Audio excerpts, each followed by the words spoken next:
को नाम था मिला। नेपाल की सभ्यता का आपको यहाँ होगा आभास। यही वो जगह है जहाँ पांडवों ने बिताया था अपना अज्ञातवास। गौतम बुद्ध का है ये ननिहाल, क्या है यहाँ के वोटरों का हाल।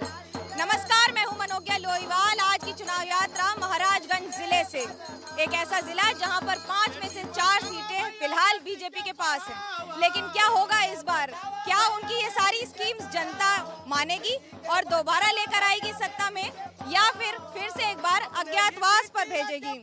देखिए मेरे साथ इस चुनाव यात्रा में।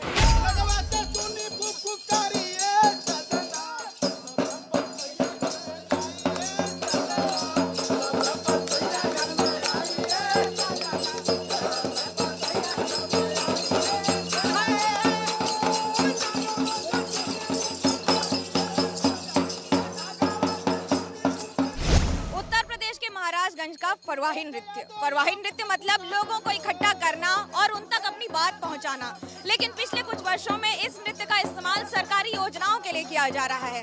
भले ही सरकार किसी की भी हो, बसपा की हो, सपा की हो या भाजपा की हो, ये पूरा नृत्य सरकारी योजनाओं के लिए इन लोगों के द्वारा पहुंचाया जाता है। यानी कि फरवाही नृत्य में इस तरह के फरौंदे का इस्तेमाल करके इसे बजा कर लोगों को इकट्ठा करके सरकारी योजनाओं को ठीक उन्हीं की भाषा में पहुंचाया जाता है। क्या क्या बताते हैं सरकारी योजनाओं में? अरे ले बस शौचालय बनवाइए सजना, तब पतोहिया घर में आइए सजना, तब पतोहिया घर में। रोड पर शौच कैले फैलेला बीमारी, रही न सफाई सैया होई महामारी। अरे सगरों के एक के बाद दवाइए सजना, तब पतोहिया घर में आइए सजना। यानी कि समाजवादी पार्टी हो, बसपा हो, भाजपा हो, केंद्र की सरकार हो, कांग्रेस की सरकार हो या फिर दिल्ली में केंद्र में, और उन सबको मिलाकर इन योजनाओं को पहुंचाया जाता है। नृत्य करते हैं घुंघरू बजाकर। आप बताइए गाकर। मन के मुराद पूरा होई जिंदगिया में, झंडा अखिलेश जी के लहरेला दुनिया में, झंडा अखिलेश जी के लहरेला दुनिया में। थोड़ा सा नृत्य करते हैं और थोड़ा थोड़ा डांस करके जनता तक पहुंचा देते हैं उन बातों को जो बड़ी क्लिष्ट होती हैं, योजनाओं के तौर पर होती हैं, लेकिन जनता की भाषा में उन तक पहुंचाने में थोड़ी सी आसानी होती है।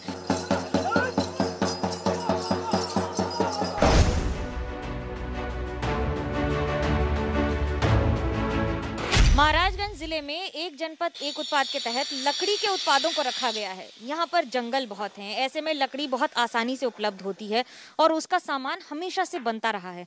करीब 2000 से ज्यादा दुकानें सिर्फ इस इलाके में ही हैं और 1 लाख से ज्यादा लोग जुड़े हैं। अब तो संख्या 10,000 से ज्यादा दुकानों तक हो गई है। कहीं सोफा बनता है, मेज, कुर्सी, फर्नीचर, वो बहुत सारा सामान जो आपको बाकी सारे इलाकों में तो महंगा मिलेगा, लेकिन यहाँ पर बड़ी आसानी से उपलब्ध हो जाएगा।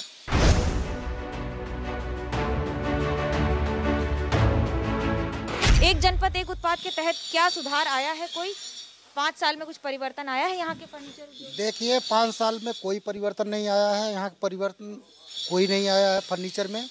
जो सुविधाएं दी गई हैं, लोन और ऋण की सुविधा, उसके तहत क्या हुआ? देखिए हमारे पास कोई हमें ऐसी कोई बात नहीं है, ना ही तो कोई हमें सुविधा मिली है।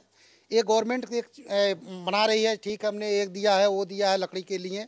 कोई उद्योग लगाने के लिए कोई यहाँ कोई एक पैसे की कोई सुविधा नहीं दी गई है।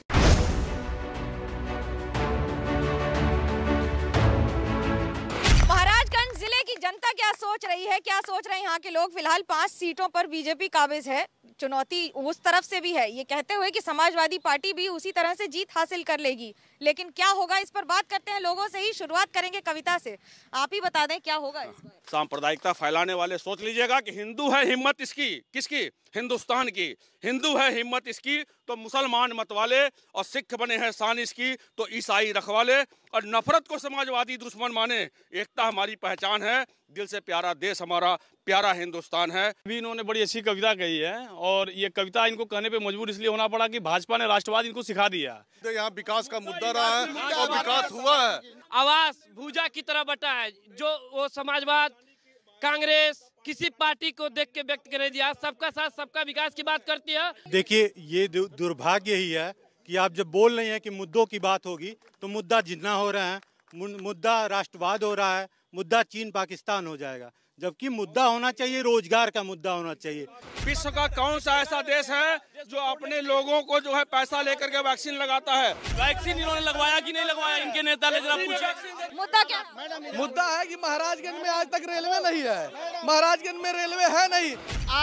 आप समाजवादी लोग कहते हैं विकास की बात, क्यों ना करेंगे? विकास तो कन्नौज में दिख रहा है, पैसे वाला, वही तो विकास है। बीजेपी के सरकार में विकास काफी हुआ है।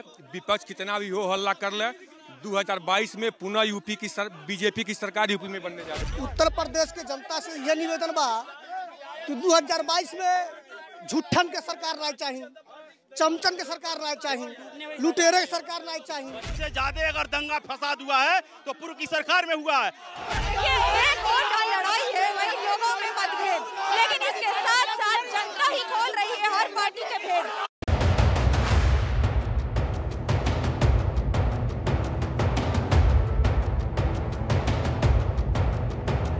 महाराजगंज जिले को अपनी हरियाली के लिए जाना जाता है और अपनी राजनीति के लिए जाना जाता है। हमारे साथ हैं कुंवर कौशल सिंह जी, पूर्व विधायक हैं समाजवादी पार्टी से।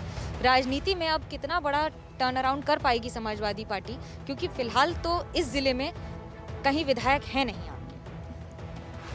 इस जिले में ही नहीं, बहुत जिले में हमारे विधायक नहीं रहे हैं, और उसके पहले बहुत जिले में भाजपा के विधायक नहीं थे। लेकिन अब की बार बहुत जिले में हमारे विधायक दिखाई देंगे और भाजपा के लोग दिखाई नहीं देंगे। क्या कारण? वो 2 कारण या 3 कारण आप बताना चाहें जिसके आधार पर इस बार जीत का दावा करें? भाजपा आई तो भाजपा जुमलेबाजी में आई। आप पर आरोप लगे हैं कि आपके कार्यकाल में कई गुंडागर्दी के मामले आपके खुद के जिले में हुए हैं। आप एक बात बताएं, पहले 5,000 रुपया कोई आदमी लूट लेता था तो ये साहब डकैती पड़ गई। आज 5,000 रुपया पुलिस लूट ले रही है, कोई डकैती नहीं है, तो ये गुंडाई नहीं है, ये लूट नहीं है। लूट है कि गुंडाई, जनता सब देख रही है।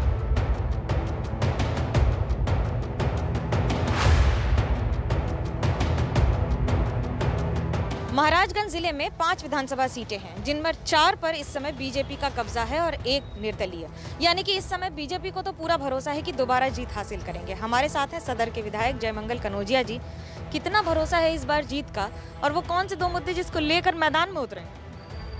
मुद्दा तो कोई अब तक हमारे विधानसभा में लगभग बचा ही नहीं है। जो विशेष मुद्दा था वो मेडिकल कॉलेज स्वास्थ्य के क्षेत्र में, वो माननीय मुख्यमंत्री जी ने अभी पिछले हफ्ते महाराजगंज आगमन पे उन्होंने घोषणा कर दिया और मेडिकल कॉलेज से काम भी चालू हो गया है। रेलवे नहीं आई अभी तक? नहीं, रेलवे तो है महाराजगंज में, ऐसा नहीं है। जनपद में अगर देखा जाए रेलवे तो घुगली हमारे विधानसभा जनपद में ही है। हाँ, महाराजगंज मुख्यालय से रेलवे नहीं जुड़ पाया है, ये अफसोस हमको भी है। समाजवादी पार्टी कहती है कि आप सिर्फ शिलान्यास पे शिलान्यास कर रहे हैं, काम कुछ नहीं हो रहा है। आपको दिखाई दे रहा है, हम शिलान्यास पे कहाँ विश्वास करते हैं, हम तो लोकार्पण पे विश्वास करते हैं। भारत और नेपाल की सीमा पर है, लेकिन बेरोजगारी की समस्या बहुत बड़ी चुनौती है इस इलाके में। हाँ, ये तो सही है, मगर जब से हमारे देश के प्रधानमंत्री आदरणीय मोदी जी बने हैं तब से बहुत से पलायन रुके हैं। रोजगार और बेरोजगारी की समस्या, ये दोनों ही बीजेपी के लिए फिलहाल सबसे बड़ी चुनौती ही